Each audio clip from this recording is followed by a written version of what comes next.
So hi everybody, thank you for coming again to hear me.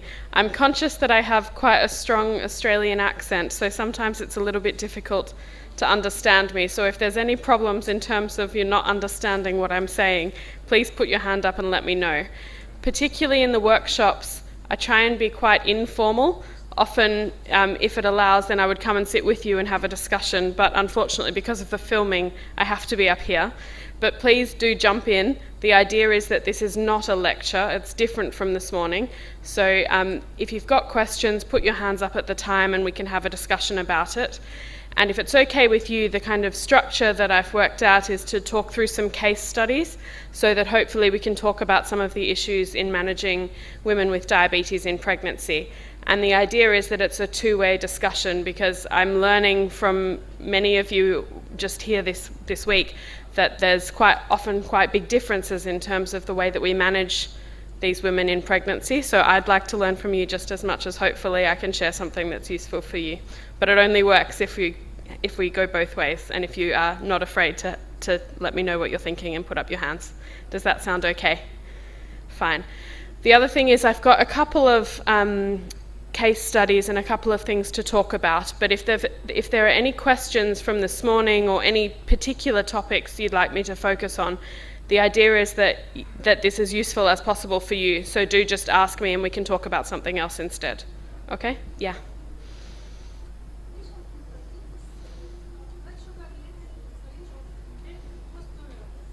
Yeah. Yeah. Do you mean when they're already pregnant? Yeah. So. Yeah. Yeah.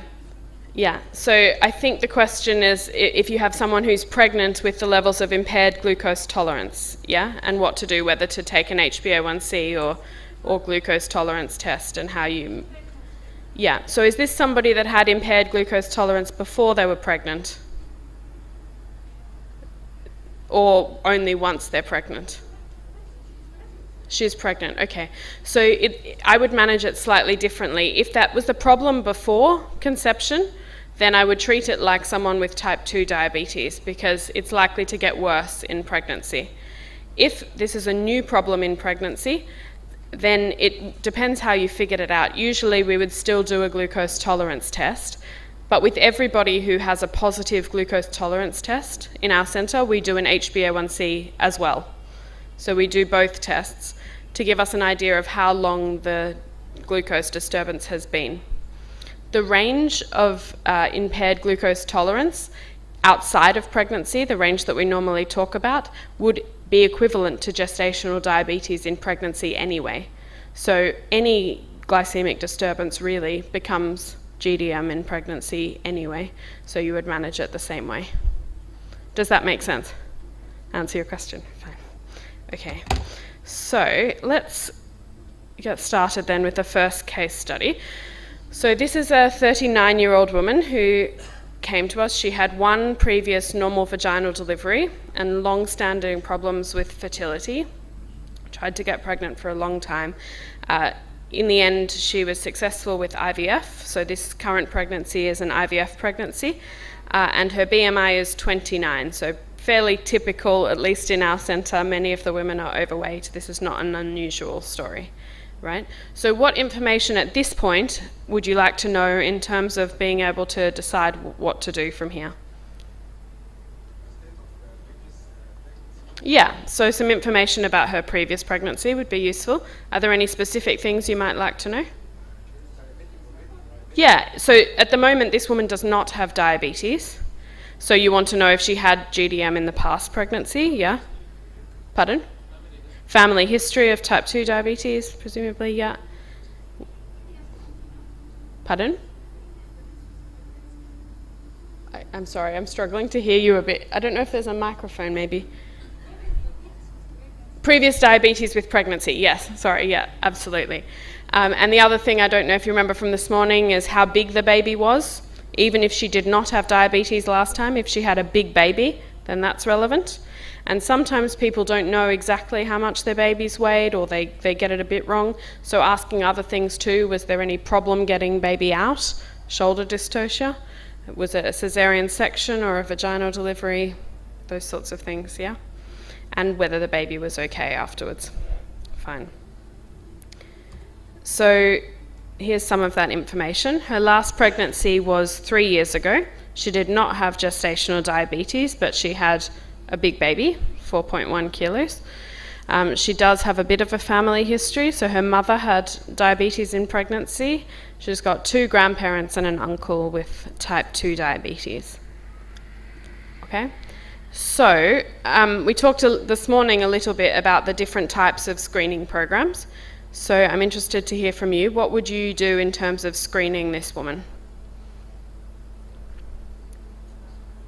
Do you have a GDM screening program? 24 to 28 weeks, yeah. Okay. So would this woman count as high risk or low risk? High risk, yeah, exactly. So you'd do it at 18 weeks? Yeah, and what would you do at that point? First presentation, so there's a couple of different things. So first presentation, or let's talk about the timing first then. Who would do it on first presentation? Yep. Who would do it at 18 weeks? No. 24 to 28 weeks? Okay. I think the practice differs, so there's not necessarily a right or wrong answer.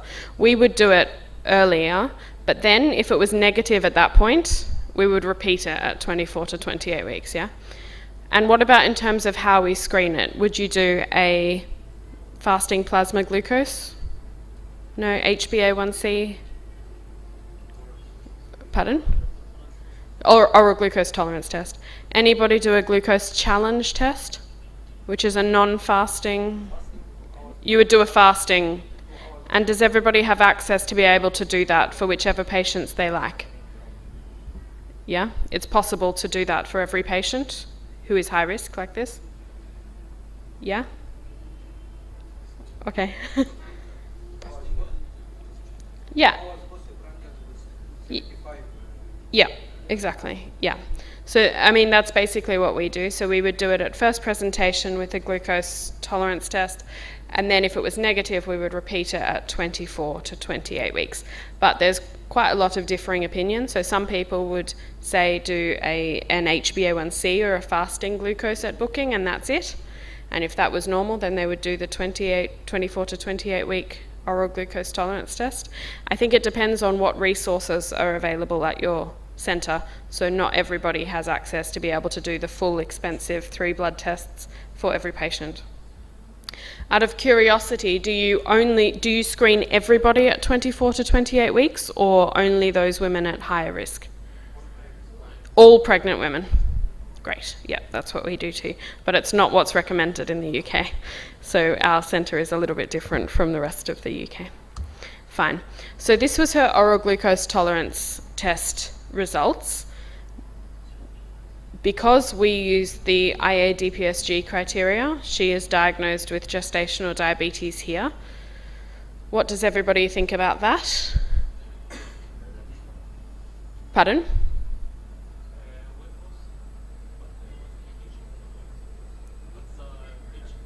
What are the, are you talking about the different glucose? Yeah, you use I'm sorry, I don't know the conversion. Basically, the fasting glucose is just very mildly elevated above the cutoff. The others are within range. I'm sorry, I don't know the conversion. Yeah, it's about, yeah. Right, yeah. I'm not very good at mental arithmetic. Yeah, so I think that's about 100 and something, isn't it? Perfect, great, 100.8.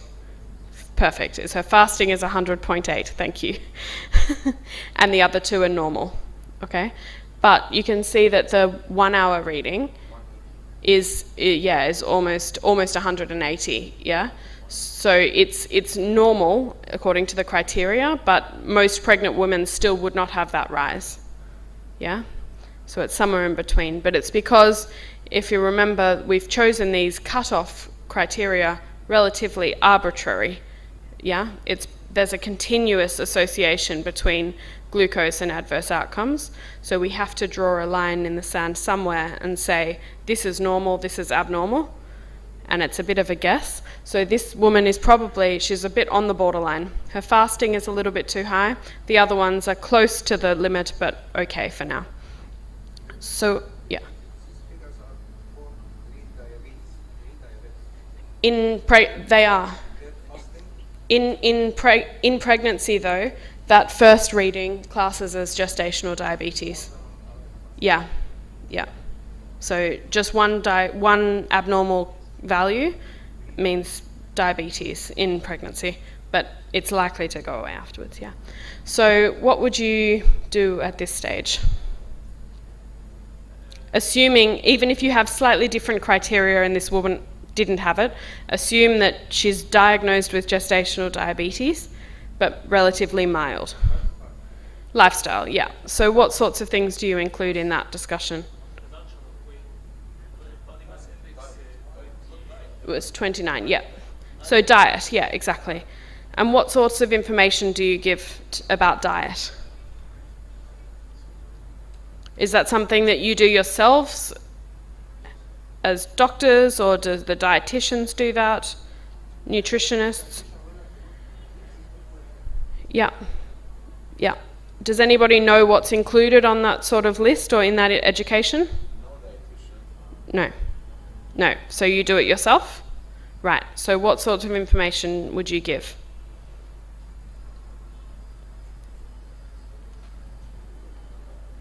Has anyone got any ideas what sorts of information you would give about the diet? Yeah? Okay. Another issue is counting the carbs. Sure. Count issue. Yeah. Usually avoid sugary diet. Sure. And so on. Yep. And did you have any other or same? Yeah.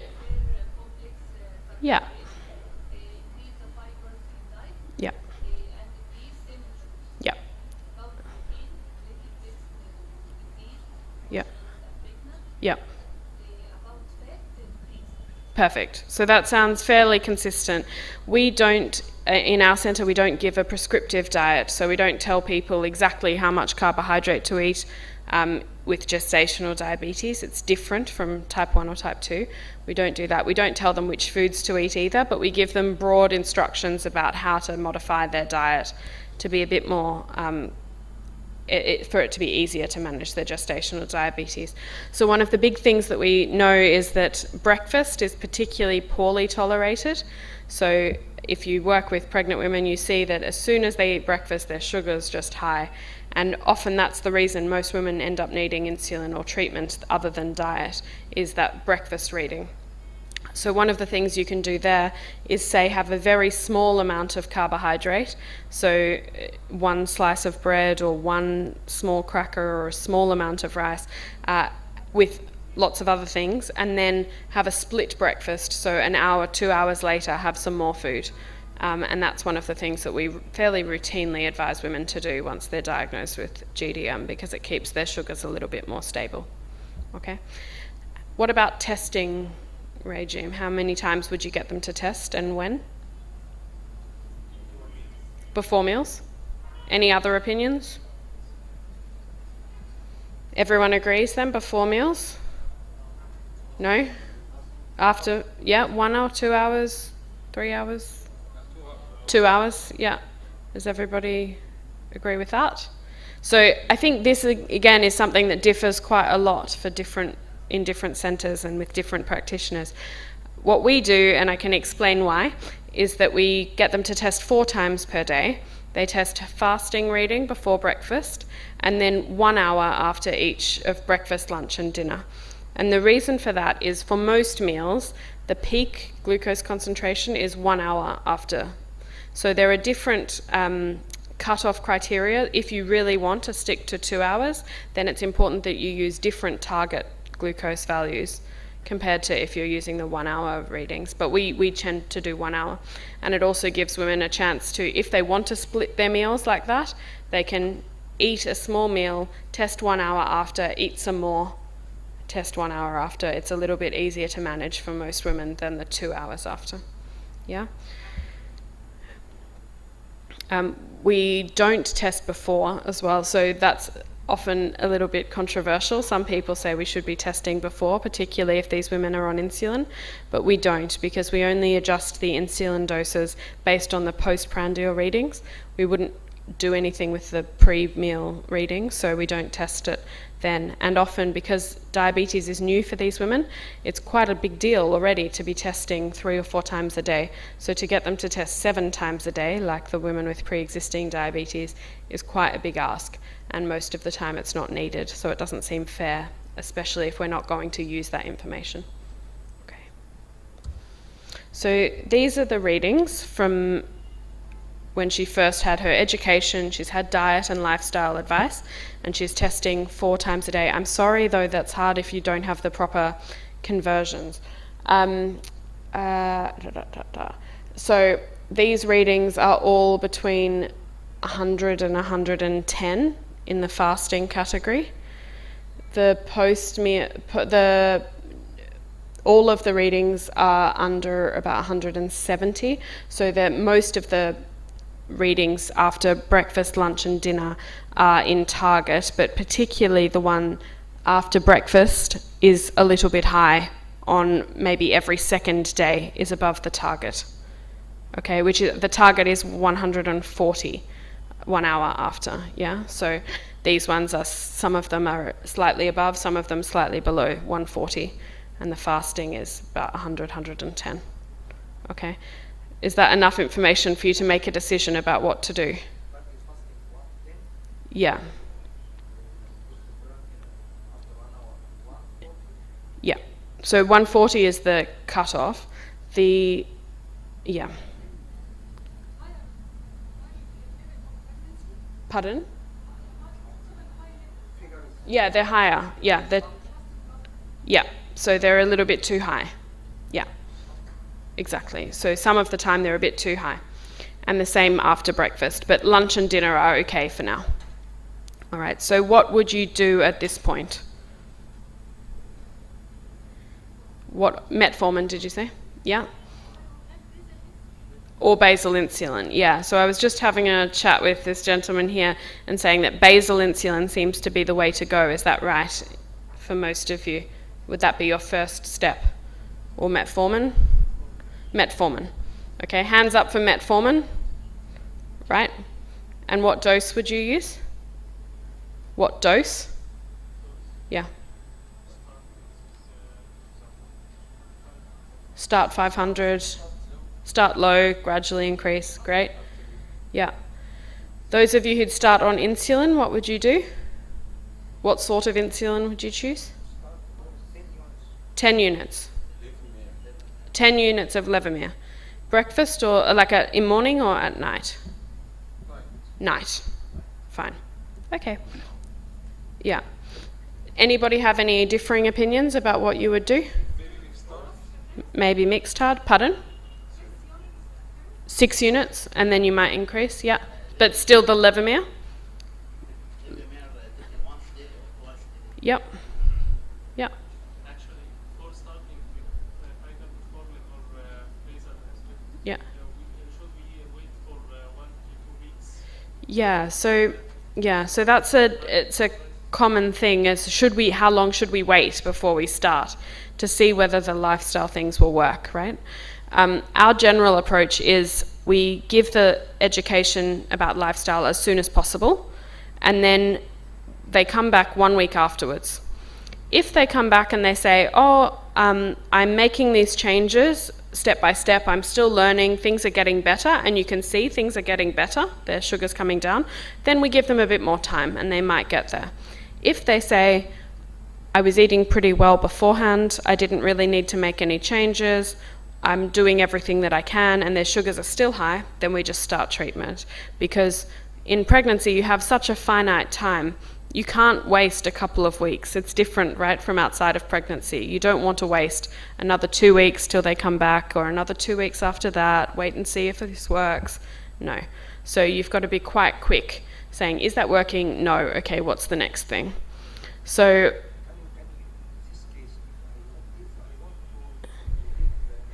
Yeah. Yeah, yeah, yeah, yeah. So we use a mix of the extended release or the normal routine metformin. The metformin issue, I think, is tricky. Some people feel very comfortable giving it out completely to everybody. Some people are very nervous about it because it crosses the placenta. What we do is have quite an honest discussion with the woman before we put her on it. So we say the safest option we know does not cross the placenta is insulin. That's, if you want to be 100% sure, then insulin is what you should take. But that's injections, and there is this option of a tablet. We know that the tablet does cross the placenta. We're not sure really what that does to the baby. There's no indication that it causes any problem at the moment, and many women have used it for many years. But it does cross, and that's why it's not routinely recommended in the guidelines internationally. And then each woman will make her own decision. Some women say, that's fine, that sounds good, I'll take the tablet, and some people say, actually, I'd rather do an injection. And so each person makes their own decision. That's what we do at our unit, and that means that some women, but probably fewer than other centres, are on metformin. And then we would do the same. We start at 500, start at night. If you're doing extended release, then just stay at night, but just increase gradually from 500, 1,000, 1,500, 2,000, and then usually a maximum of 2,000 or 2,500. If you're using the daytime ones, then we usually start at night as well, so say with dinner, and then with breakfast, 500, 500, and then gradually increase so that it's spread across the day. In this particular case, so this idea of giving just basal insulin is something that I wasn't very familiar with until I came here. So what we normally do is look at the problem area, look at where the sugars are high, and then give insulin according to that. So in this, yeah. Yeah, exactly. So that's what we would do. So what our approach to this would be, we would maybe have a discussion about metformin, but we would know that that would take at least a few weeks to work. And then if we were going to start insulin, we would probably start Levemir maybe, or Insulatard at night to bring down the fasting reading. And additionally, we would give a small bolus of a rapid-acting insulin analogue with breakfast, because that's the problem area. So if it was only high fastings, then we would give just the basal. But if it was only high post-meal, then we would just give short-acting insulin with the meal. Yeah. Of mixed insulin? Pre-mixed insulin, yeah. So I had this question before as well, and we don't really use it, with a very, very small exception. Every so often there's somebody who refuses insulin in any other form, in which case that's better than no insulin. But I'll explain the reason that we don't give it routinely, we don't recommend it, is because the ratio of basal to bolus is fixed. And that is not true in pregnancy, right? So early in pregnancy, there's quite high insulin sensitivity, and the amount of insulin needed to cover a meal is relatively low. So the bolus amount is small compared to the basal, often 30 to 50%. Around the middle of pregnancy, it becomes about 50-50, and then by the end of pregnancy, it's the bolus that increases massively. So you end up with 70% bolus, 30% basal, or thereabouts.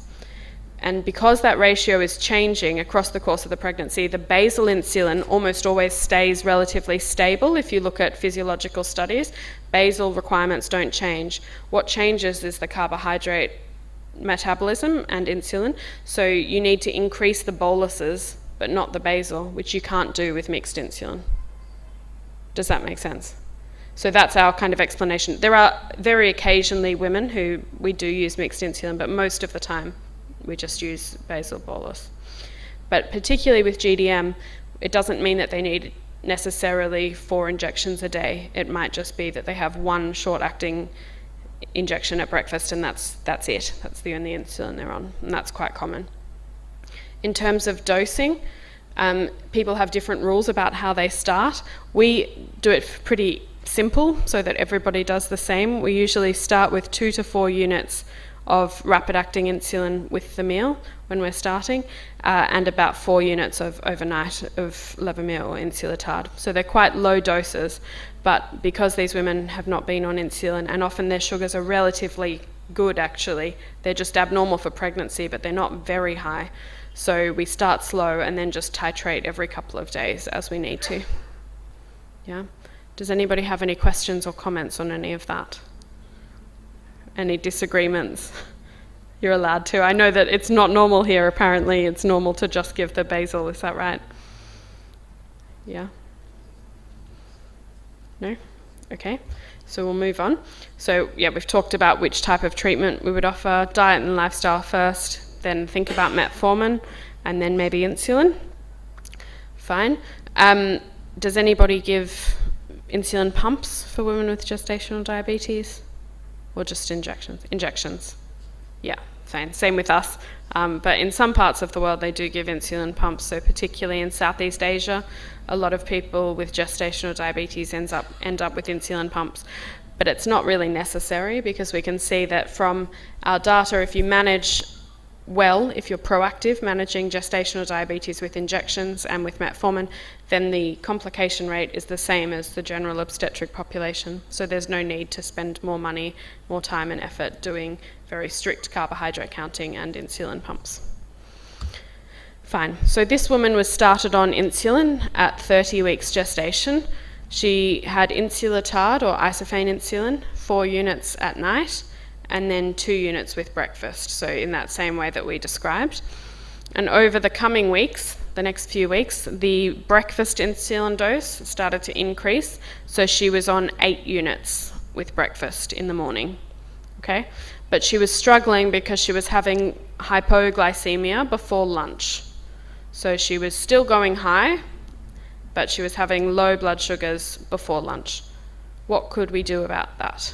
Any ideas? You could, yeah, so one option would be to potentially increase or even just keep it the same and give a snack mid-morning.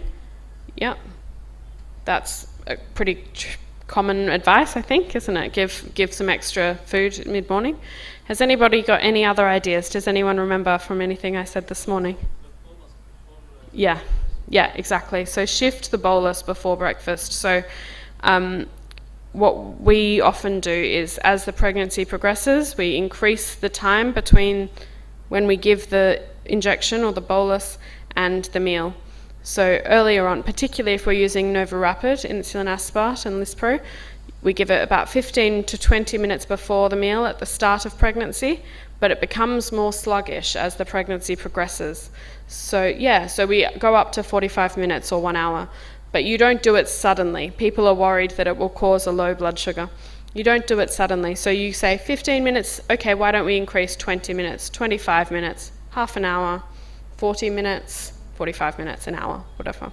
Okay? And actually it's one of the best ways to address this problem. And because particularly we're worried about women gaining too much weight in pregnancy, so we don't really want to tell them to keep eating just to prevent hypos, yeah? So particularly that mid-morning, if they're hungry anyway, if they want to eat, then sure, that's a perfectly good way to do it.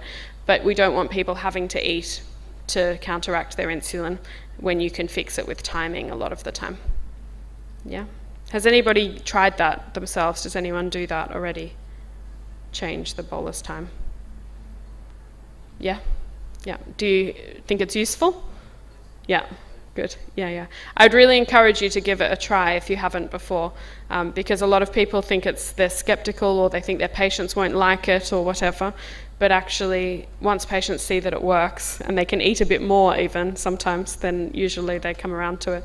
And you can fit it in with your lifestyle relatively easily. So some people inject when they wake up and then wait, have a shower, do everything else and then eat for breakfast. Yeah, exactly. Fine. So this woman progressed well through the rest of her pregnancy, and she had her last visit with us at 36 weeks gestation. So in our country, she's advised to have induction of labour at 38 weeks because she's on insulin. And so we have our last appointment with her at 36 weeks. What sorts of things do you think might be useful to discuss at this point with the patient? Mode of delivery, yep. So the obstetricians discuss that often even a little bit earlier, but definitely at 36 weeks you should have an understanding of whether it's going to be induction or cesarean section or what. What other things? Yeah. Yeah, perfect. Yeah, so that's one of the ones that I think a lot of people forget, is a discussion about what happens after delivery. So the way that we kind of go about it is have a checklist at the 36-week visit. This is one of the most important visits. We talk about the mode of delivery, how a woman is going to manage her glucose in labour and delivery around that time. So our routine advice is that they continue on their treatment right up until the baby is born. If they're going in for a cesarean section, they don't need to take their basal insulin. If they have daytime basal, they don't need to take it on that morning. Have an injection if you're eating, not if you're not eating. And if you're not eating, then don't take metformin either.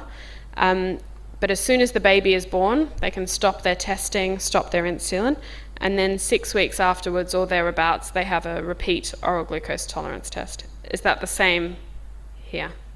Yeah? Similar? Fine. The other things that we talk about, as you say, are, so we talk about that test 6 weeks afterwards, but also have quite a serious discussion about the risk of type 2 diabetes down the track. So we say this is a warning sign, you're at high risk of type 2 diabetes, but there are some things that you can do to modify that risk, to reduce that risk. So those things include diet and lifestyle, similar to what they've done in pregnancy, but a less strict version usually, hopefully staying very active.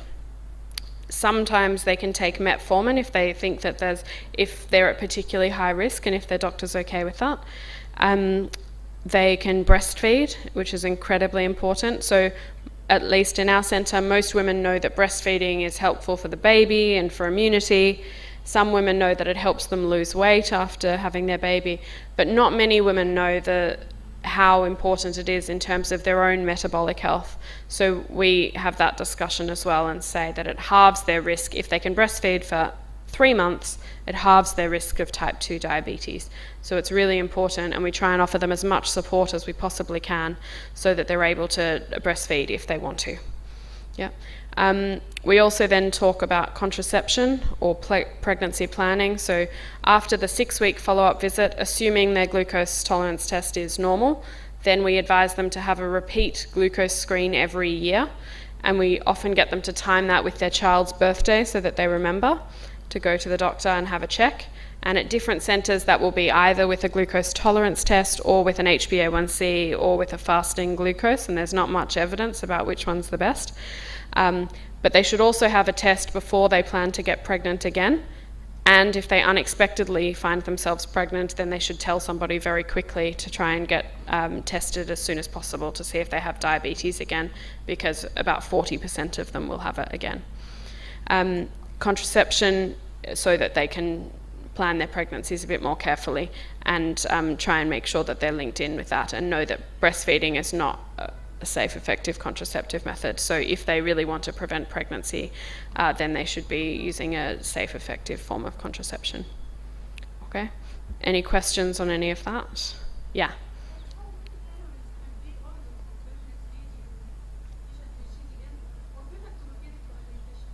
Pardon, sorry, I missed the... How many calories?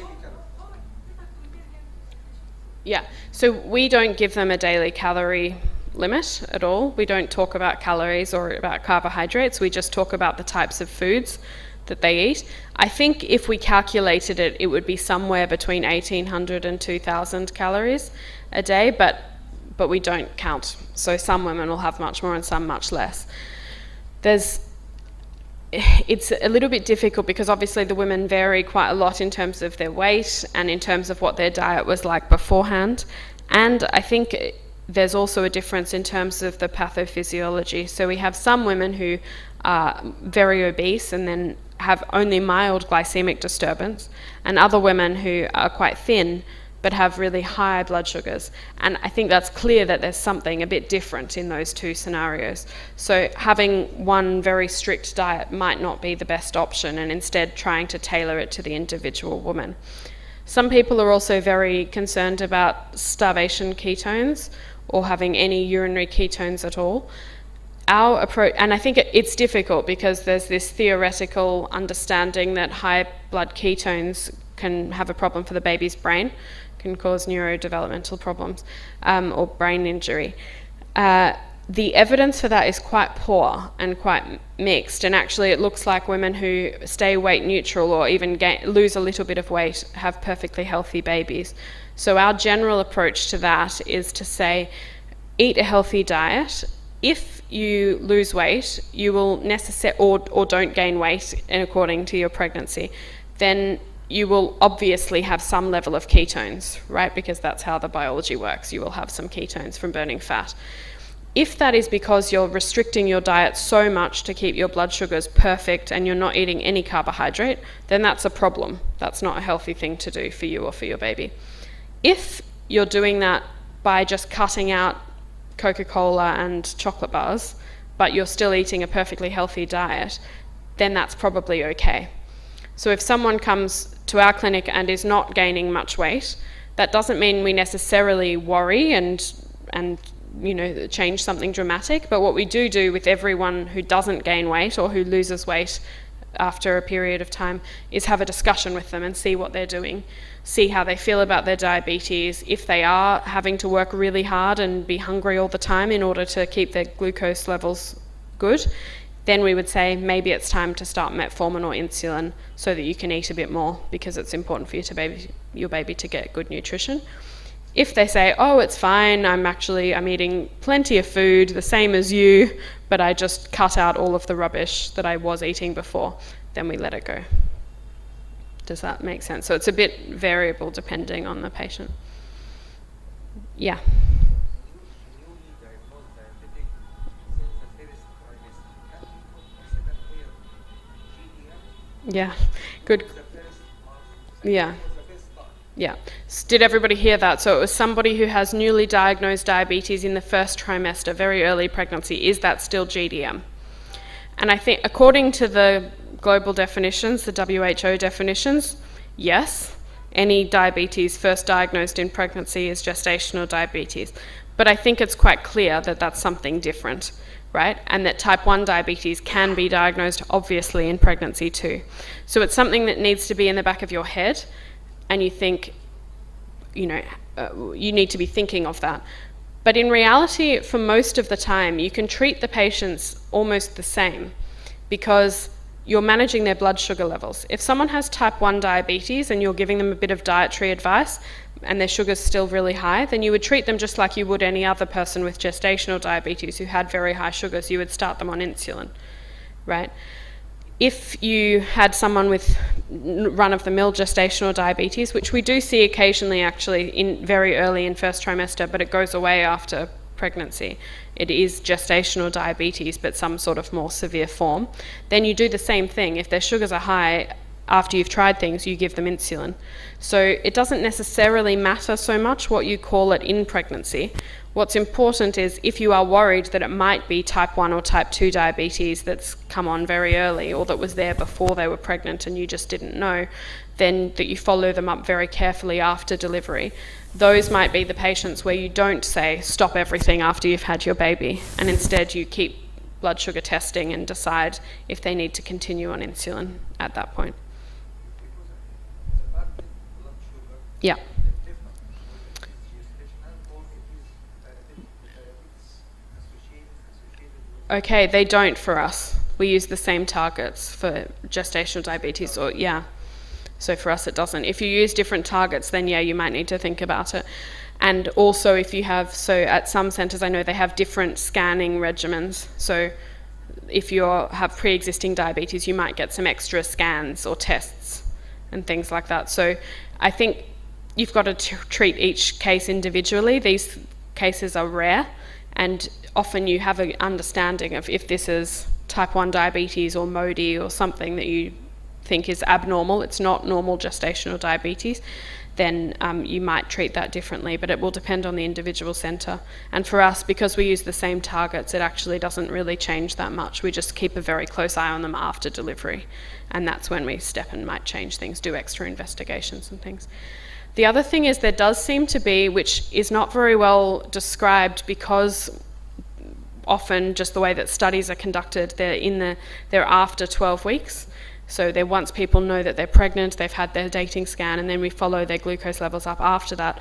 But there is a period before that of insulin resistance associated with hyperglycemia. So we know in women who are at risk of GDM or who later go on to develop GDM, some of them will test at home, they've had gestational diabetes before, some of them have somebody else's meter at home they can test, and a number of them will have a period where they have quite high blood sugars, around 8 weeks gestation, and then it goes back again to normal, and it doesn't look like any problem, and then they go high again later. So, I mean, the message is the same, right? You treat the numbers that you've got in front of you at the time, and you put them on insulin if you think they need it, you take them off it again if you don't think they need it, and just wait and see, and then after delivery, the picture should become a bit clearer. Yeah? Fasting, fasting blood sugar in this case, is 95? So I'm bad at the conversion. It's 5.3 for us. I just don't know what the equivalent is. Does anybody know? Yeah. Yeah, I don't know the milligrams. Yeah, 95. Yeah, that's our cutoff. Yeah, same. Yeah. Okay. Yeah, 95.4. So same that what you use, I think. Is that right? Great. Fine. So she had induction of labour and vaginal delivery at 38 plus 2 weeks, and she had a healthy baby girl, 3.9 kilograms, so still big, but not quite as big as the previous one. So, and we've talked a little bit already about what now, haven't we, in terms of reducing her risk of type 2 diabetes, the follow-up and those sorts of things. Fine. Oops. So this is the second case study. This is somebody with type 1 diabetes. So she has type 1 diabetes since 1983. She did the DAPHNE course, structured education course about carbohydrate counting and dose adjusting insulin in 2010. And she was referred to our clinic, pre-pregnancy clinic, because she wanted to get pregnant in May 2013. She'd had a previous stillbirth, some mild retinopathy and gastroparesis as well. And she had an HbA1c of 10.3%. So, what do we think about this?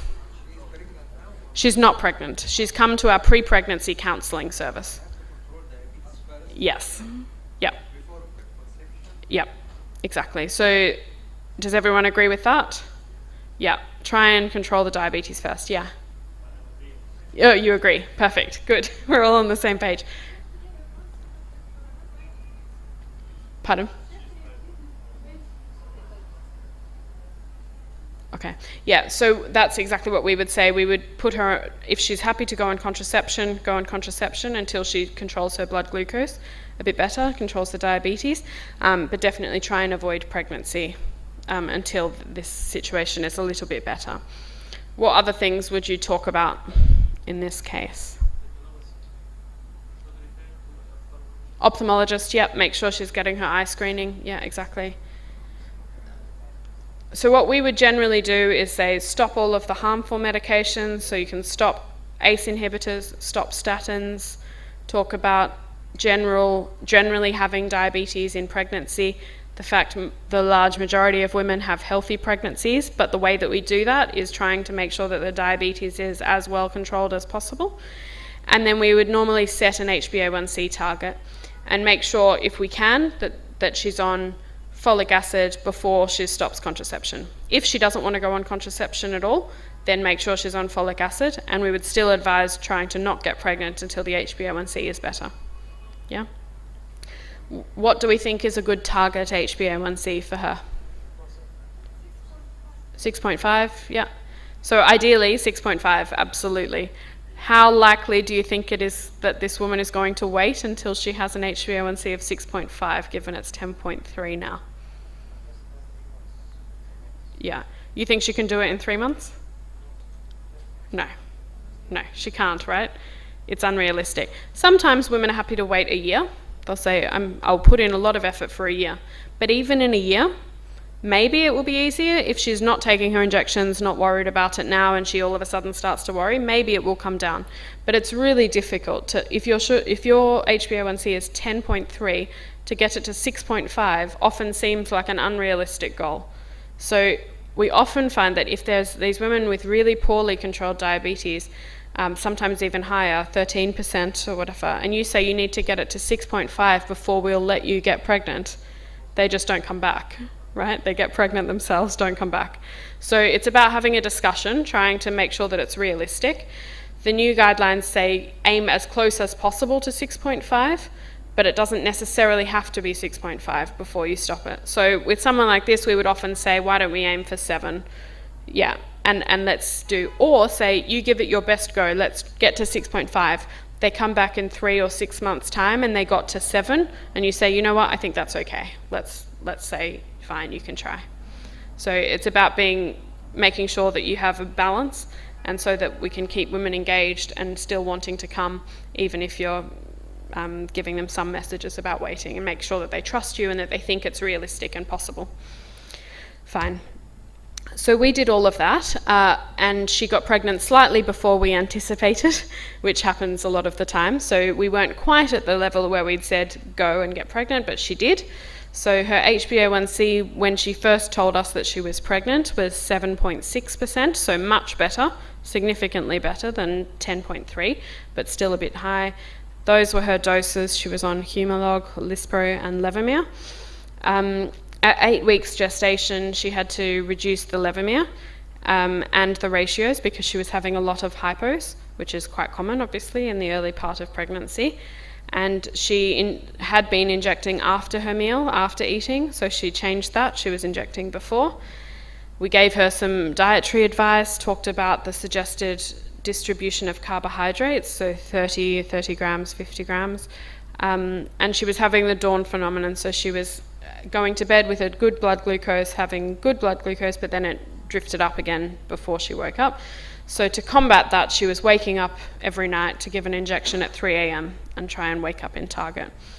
And at this point, we decided that it might be good for her to go on to an insulin pump. What does everyone think about that decision? Yeah?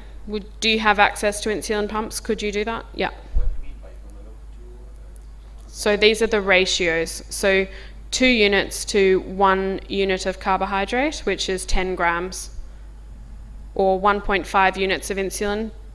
So at breakfast, 2 units of insulin to 10 grams of carbohydrate, or 1 carbohydrate portion. At lunchtime, 1.5 to 1, 1.5 units to 10 grams of carbohydrate. And at dinner time, the same, 1.5 units to 10 grams of carbohydrate. Sorry, 7 in the morning, 7 units, 12.5 units at night. Yeah, exactly, divided dose. Sorry, I should clarify. This is how we routinely present it in the UK, so I didn't realise that that's different for you. Okay. What does everyone think about an insulin pump? Excellent decision. Great, I'm glad you support it. Everyone agree? Do you all have access to insulin pumps? Mm-hmm.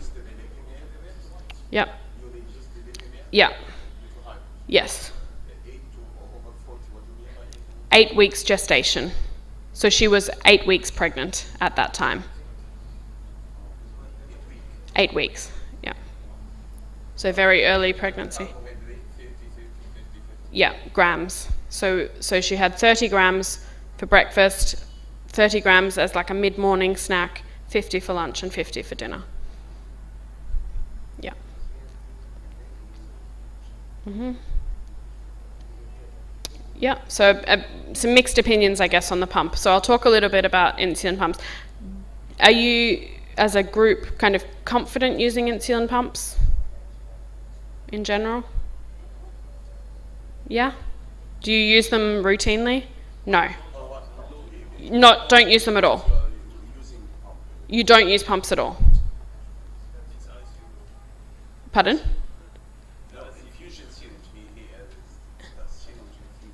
Right. Okay. Okay. Okay. Not more reduction in Yeah, exactly. So there are a couple of different ways to deal with it. You can continue to reduce the levomir. Yeah, you can, and you can definitely combat it. In fact, on the concept trial that I talked about this morning, that's published in the Lancet, the CGM trial, it showed that there was no difference in terms of the pump and the MDI injections. So you do not have to transit her. I'm not saying this is the only right answer to give her, to put her onto a pump. In our unit, we're very used to technology, so everybody is knows how to do it. We have access to it. So that's our go-to answer. It's one way to solve the problem, and I'll talk about some of the reasons that that might be useful, but it's definitely not the only way to solve it. And particularly with someone who's motivated and staff who know what they're doing, you can get almost equivalent results with injections. The convenience is different. So I think you could reduce the levomir here. You could time her meals a bit differently maybe. You could change the amount of carbohydrate and try and reduce the hypos. The 3 a.m. injection is difficult to avoid. That's annoying if you have to wake up. 6 injections is extremely difficult. Yeah, Plus, you have another more injections for tricking. exactly. Exactly. Exactly. So that's the main probably advantage of a pump. And I'll talk about some of the other things that a pump can be useful to if you've got access to them. But I don't think there's anything wrong with injecting in the meantime, yeah. Other than, as you say, it's quite a burden for the women. So this was the trace after she was started on a pump, and actually you can get that sort of control very quickly with appropriate staff, with high number of visits and high contact with the patient to make sure that they're transitioned smoothly. Yeah? Yeah. Yeah. Yeah. Yeah, exactly. Yeah, of course, yeah. So that's what we use when we don't have a pump or we don't have continuous glucose monitoring. Yeah, then we do use a 7-point profile. And there's not, I mean, until recently there was no evidence that CGM was any better than a 7-point profile. You can get most information, and some women are testing even more than that. So this woman here was very motivated. She didn't have CGM, but she was testing, you can see it, I don't know if you can see just up in the corner, she was testing 13 times a day, which not everybody is willing to do, but it does help you control things, obviously. And at 10, if you do 10 tests a day, that's just as much information as you would get from CGM, roughly. Right. So, are you familiar with looking at these downloads or not? No. Has anybody seen this before, or something like this before? No. Okay. So this here, these are blood glucose levels. The dots is each time someone does a finger prick test, it shows. The shaded area is the target range. And this is the sort of the green here with the lines are the insulin boluses. And this is the sort of download you would get from an insulin pump. So when you connect it to the computer, you get this kind of information. And this, each square here is 1 day. So what you can see is that this person is giving many boluses during the day. Those green spikes are the boluses. So they're able to give boluses all the time. They're also testing all of the time, really frequently throughout the day, every day. Are there any patterns that you can see looking at this about when you might, or how you might advise someone to change their doses? No? I might come over and point on the actual screen. Is that okay? So, if you see here, there are some readings here that go above target. That's a peak after lunch, yeah? And you can see that it's a bit hard to see up close, but I think it happens a few days in a row, yeah? It happens. Yeah, can you hear me? I don't know. Can you hear me? Yeah. So you can see it happens a few times in a row after lunch, yeah? And there are other similar patterns, it's a bit hard to see, but basically these postprandial peaks. And so that means that you can then, as the same as you would with injections, give advice about the dosing for the boluses, yeah? So we would reduce the ratio, which means that you give more insulin for the amount of carbohydrate and try and adjust for that after lunch peak. Yep. The good thing also about pumps, if you can get them, is that they can be uploaded remotely. So we have a service where patients can do that at home, and a diabetes nurse will look at the results on the computer in our clinic, and then they can email instructions to the patient, so they can do that in between appointments. So for us, routinely, this sort of patient would be seen every 1 to 2 weeks throughout their pregnancy, but in between times they would upload maybe twice a week, and the nurse would give them advice in between. You can also then use this to say, you're having a peak every lunchtime, maybe not every lunchtime, do you do something differently on those days, and those sorts of normal discussions that you have, right, anytime. Perfect, I'll come back over to the...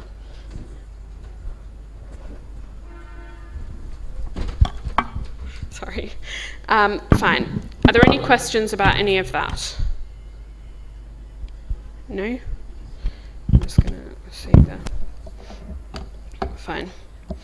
So in terms of the transition to pump, again, this might not be so relevant if you're not transitioning all the time, but similar to what Pratik was talking about this morning, Dr. Chowdhury, we start with a flat basal rate across the course of the day because we're not sure what their basal requirements will be. Other than the fact this woman needed a little bit more insulin because of the dawn phenomenon, a little bit more in those early hours of the morning. We also talk about the timing of the insulin, so the same rules apply whether you're on a pump or injection, about giving the injection before your meal and extending that time across the course of the pregnancy, and the choice of breakfast food as well. So particularly the breakfast time is often really important, and so making sure that people have low carbohydrate breakfast is one of the best things that you can do. This woman then had an emergency cesarean section at 36 weeks gestation, and she had a big baby, LGA baby, who had neonatal hypoglycemia and went to the neonatal intensive care, which is pretty common. Even though she had pretty good control, it wasn't amazing, but she got pregnant unexpectedly. So all in all, it's a pretty good outcome. In her third pregnancy, so you'll remember the first pregnancy was a stillbirth, second pregnancy was this one we've just talked about, and this is the third pregnancy. So in this time, she was more confident using her insulin pump. She knew what she was doing before she got pregnant. And so this is the pump reading right at the start of her third pregnancy. And you can see that the majority of readings are in target. So it will never be completely perfect, but this is pretty close. So in her third pregnancy, it was much calmer. She knew exactly what she was doing. And she delivered via an elective cesarean section at 37 weeks. The baby did need a little bit of extra feeding, but no admission to the neonatal intensive care unit. So what that, I guess, demonstrates is that with extra planning, trying to do things as early as possible before the pregnancy, you can improve outcomes, yeah? So I'll talk just a little bit about the sort of discussion points that we have when managing women with diabetes in pregnancy and what we look at in each visit. So the main things that we look at are the average blood glucose, mean blood glucose, and we also look at the standard deviation. So you can do that on a pump or a CGM, but you can also do that on most of the meters. It will calculate a mean. Do any of you do that routinely? Look at the average? No. So, pardon? Yeah. Yeah, exactly, yeah. Do you look at that and make decisions based on that, or no? Your average blood glucose monitor will calculate an average for you. And you're aiming for, in pregnancy, for that mean blood glucose to be as close as possible to 6. So if it's much higher than 6, then you know that something's not right. So you've got to look at where the problem is and you can make adjustments, but it's a good ballpark to say, is this woman going okay or not? The problem is HbA1c is not very effective in pregnancy. It's not very accurate. So the relationship between glycemic control and HbA1c is different for different women in pregnancy, and it changes more rapidly than it does outside of pregnancy as well. So we do collect HbA1c once per trimester, but we don't really use it in terms of making any massive decisions, or even in terms of like congratulating or motivating a patient. We use the mean blood glucose instead, the average, and you can do that every week, and women can do that at home and check it themselves and know that they're aiming for close to 6, obviously without hypos. Yep.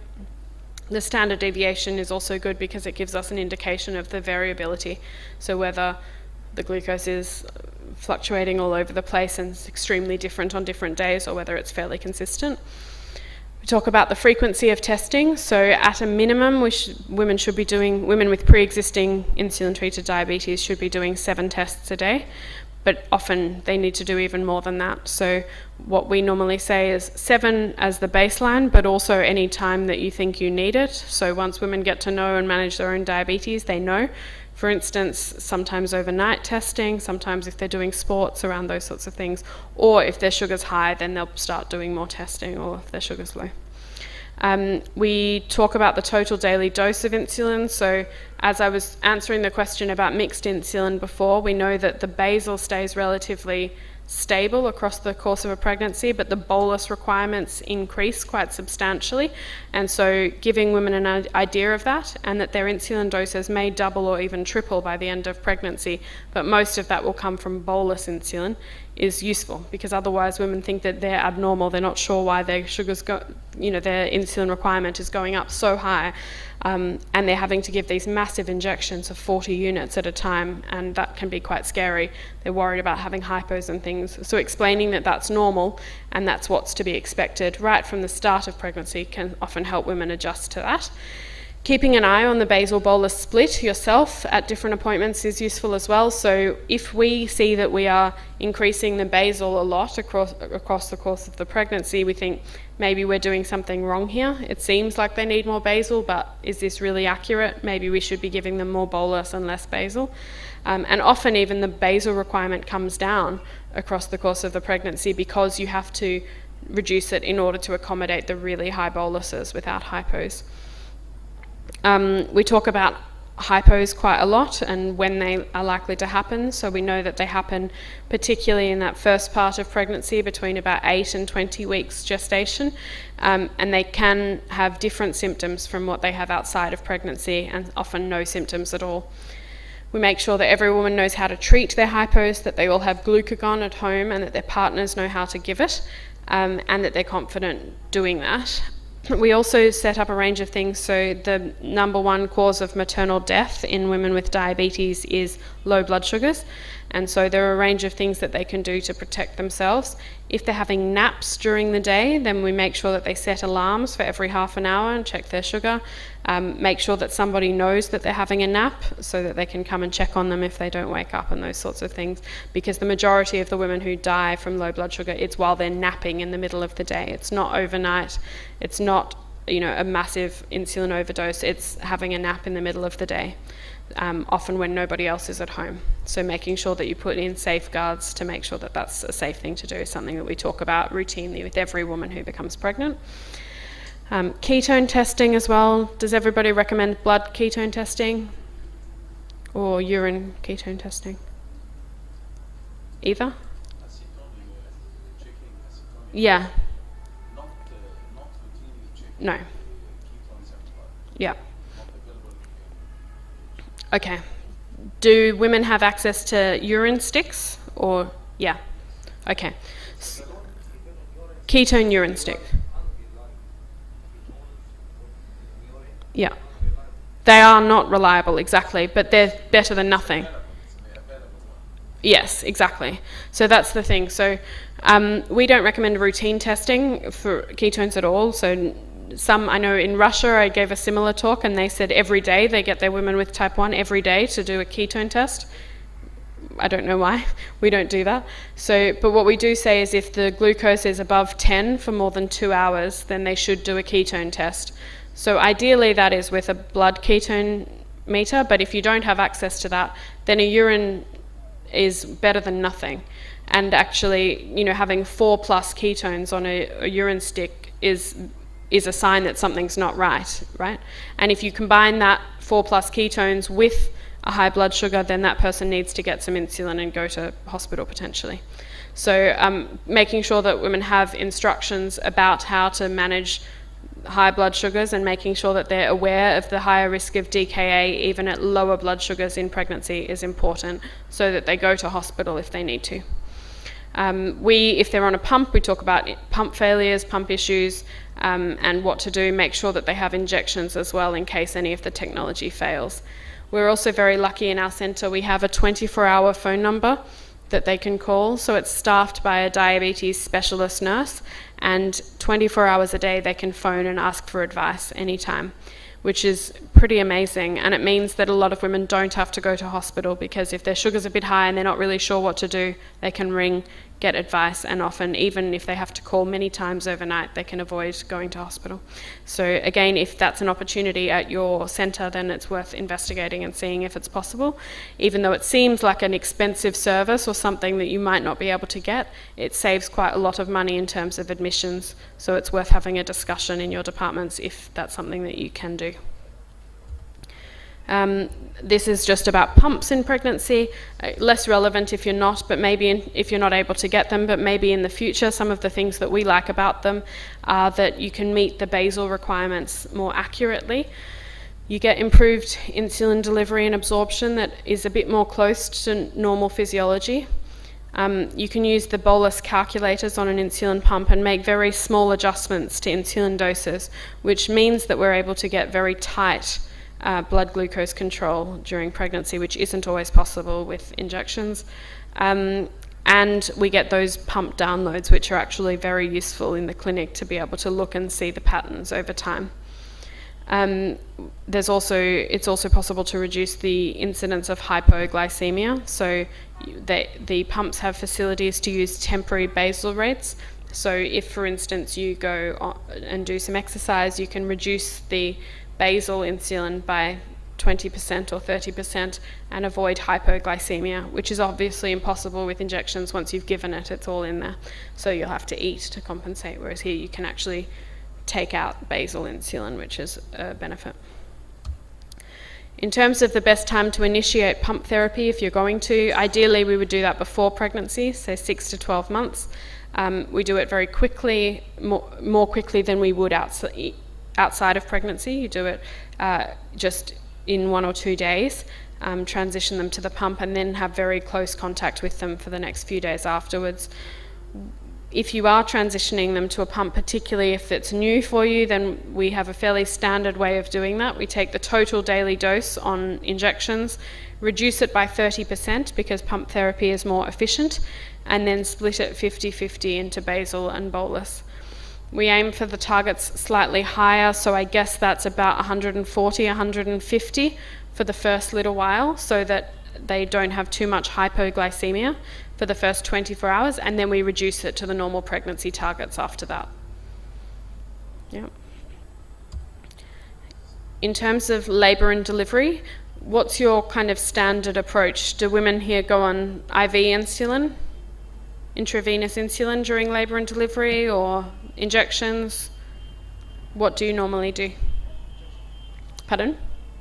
Injections. So they continue on their normal therapy in labour? Yeah? If someone has type 1 diabetes and they go into labour, would you put them on IV insulin, or they would just continue on their normal injections? Normal injection. Yeah. Yeah.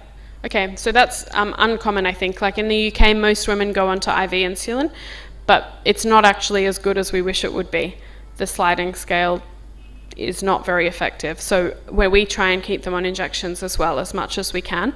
But if their sugar's high or low, then we need to do something about that. If they're on pump therapy, we try and continue them on insulin pump therapy for that as well. We know that these devices and CGM are all safe in theatre, They're all safe during labour and delivery. But immediately after the baby is born, we need to reduce the doses quite substantially. So we do that either on the pump or via injections, depending.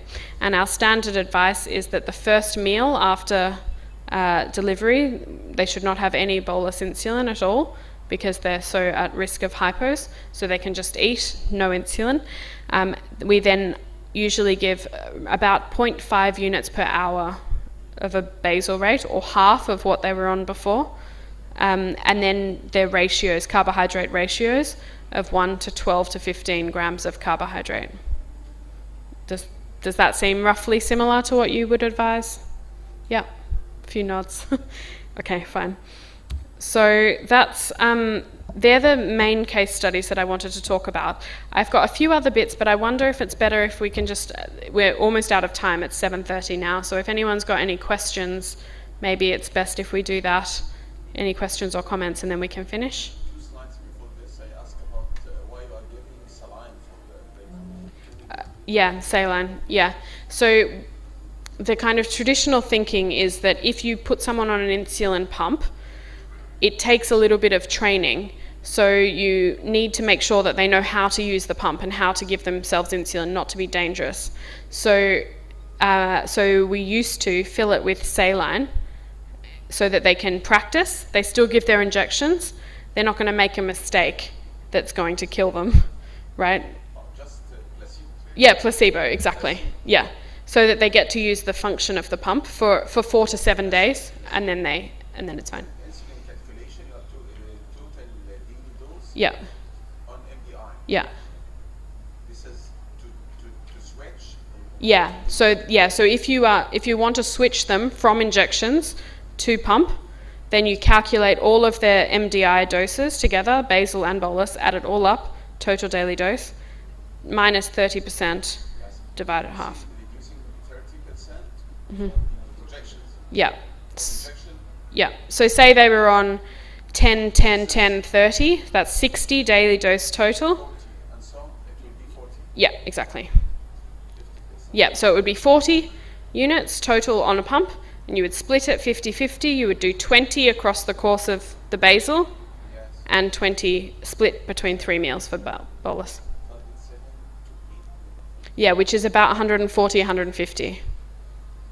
So you set the targets higher for the first few days. Yeah, and then you bring it down, yeah. Just so that they don't make mistakes and have low blood sugar. Yeah. Pardon? No, the pump only has rapid-acting insulin. So the way that it delivers basal, is it gives micro doses.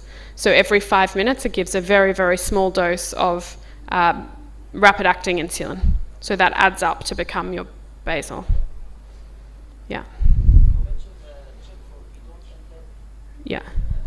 Sorry, 180. So if a blood glucose is 180 for 2 hours, then we would say test for ketones. Because in pregnancy, DKA happens at much lower blood sugar levels. Yeah. Any other questions or comments about anything in diabetes pregnancy? Yeah. We approved Levimir as a basal one. Yeah. What about the other? Did you use in your country another long-acting? Yeah, we use all of them really. We use Levemir, Lantus, Insulatard. The FDA approval and others. Yeah, so we're a little bit less fussed about that. Yeah, there is less evidence about, say, Lantus, for instance, but there's no evidence to suggest that it causes any harm, and it doesn't cross the placenta, so there's no real biological explanation for it causing harm either. So we use it off-label. So, yeah, which is the same as metformin. So, yeah. So again, in our country, it's not so much of a problem. We can have that discussion with women individually and say, so there's a trade-off. If we want to use the one that's been tested most extensively in pregnancy, it doesn't get as good glycemic results. And so you can have that discussion honestly and say, we know that the slower acting insulins or the human insulin or whatever, you're not going to get as good glycemic control. And so most women are happy because they know that glycemic control definitely, hyperglycemia definitely causes harm. We know that. Whereas we think that the insulins are safe, all the evidence we've got. And there's enough women use them without any kind of problem that there's no indication that they cause any problem. But I think it is different in different contexts. If that's a restriction that you have to work within, then you have to just work with what you can do in each individual country. No problem. Yeah. When you get carbohydrates, you get dividing the last carbohydrate more than the morning. Yeah, I know. So I think for her it was because her starting was so high that she thought the ones I gave in the morning were unrealistic. But is that what you mean? The advice that I gave in the morning is different from this one? Or that they eat less in the morning? Yeah. 50-50, yeah. And in this morning I said 20 to 30, 40 to 50, and then 50 to 60. Is that what you mean? Yeah. So I think it was specific to that patient because her carbohydrate intake beforehand was so big that she refused to do our normal one. So the one that I said this morning is what we would usually recommend. 20 to 30 grams for breakfast, 40 to 50 for lunch, and 50 to 60 for dinner. This patient was a bit different because they were so unhealthy beforehand. They ate so much carbohydrate. The normal for another pregnancy. It's Without diabetes, individualized, or you have to be certain. everybody almost with diabetes or without diabetes.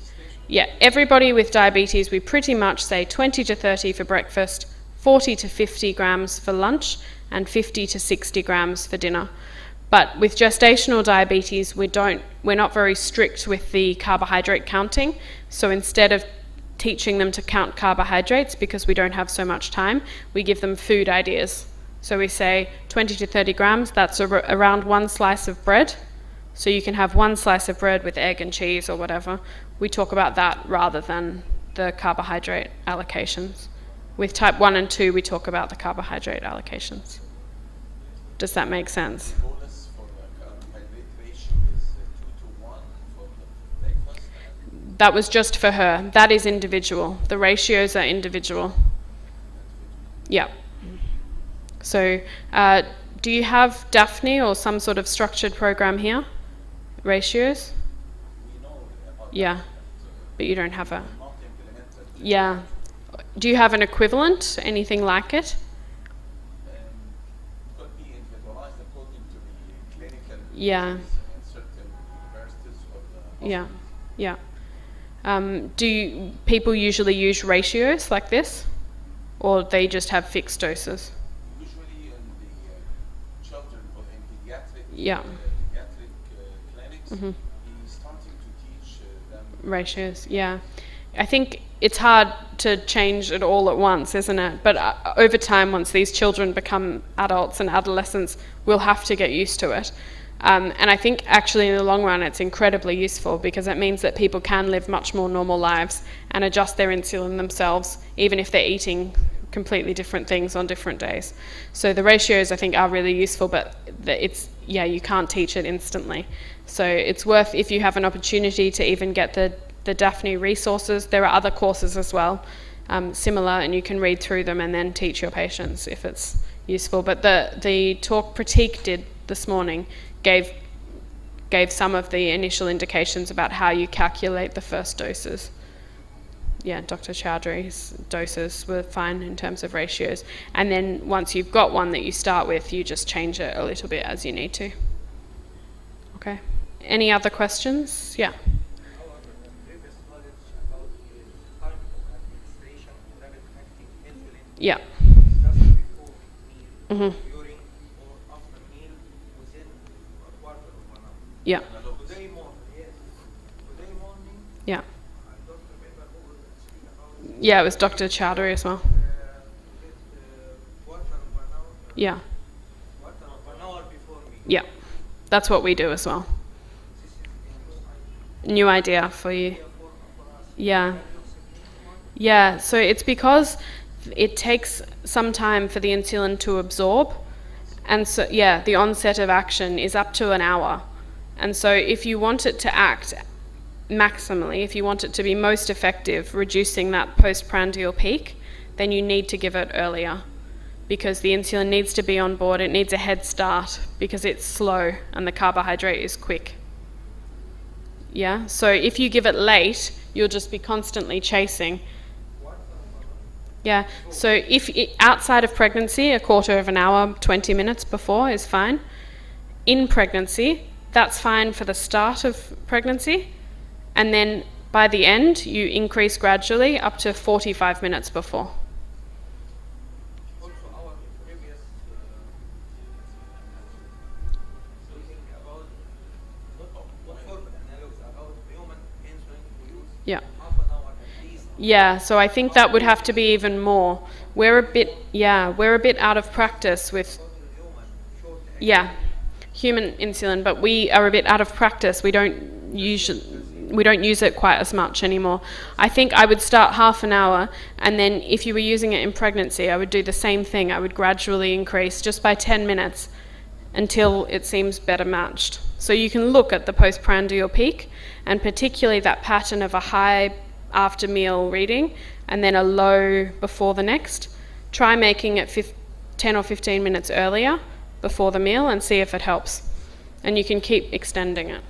Why 45 minutes before meal in pregnant? So that's with a rapid-acting insulin analog. It's because at the end of the pregnancy, the insulin takes much longer to act than outside, and so you need to give it even more time. Exactly. Pharmacokinetics of the insulin? Yeah. Yes. Exactly. Yeah. So you have to gradually increase it, 45, because it takes up to an hour and a half to work. So they won't hypo 45 minutes before, because it's an hour and a half till it actually reaches its concentration. Yeah. 1 hour after meal or 2 hours is most convenient for GDM. Yeah, we always do 1 hour. Most people find it more convenient because they're still in their house or whatever. An hour is not too bad. 2 hours they often forget. So it's also the best in terms of it's the highest blood glucose reading is 1 hour after. So we do 1 hour. GDM, not Yeah, both. We do both 1 hour. both. 2 hours. Yeah, we don't do 2 hours. Okay. But it depends what's easier, right? Some people would say 2 hours easier, some people say 1 hour. Yeah. The important thing is if you're doing 1 hour, you have a different target to 2 hours. Beyond that, I think each patient can choose, each doctor can choose really. We do 1 hour, but some people do 2. Okay? Any other burning questions? Otherwise, I think it's dinner time, isn't it? Yeah. Yeah, start at night. Why? Because of the gastrointestinal symptoms. So they're less likely to feel nauseous when they go to bed. Whereas in the morning they feel sick anyway. Morning sickness in pregnancy, they feel sick anyway. So do it at night. Okay? Great. Thank you so much. Perfect, no worries.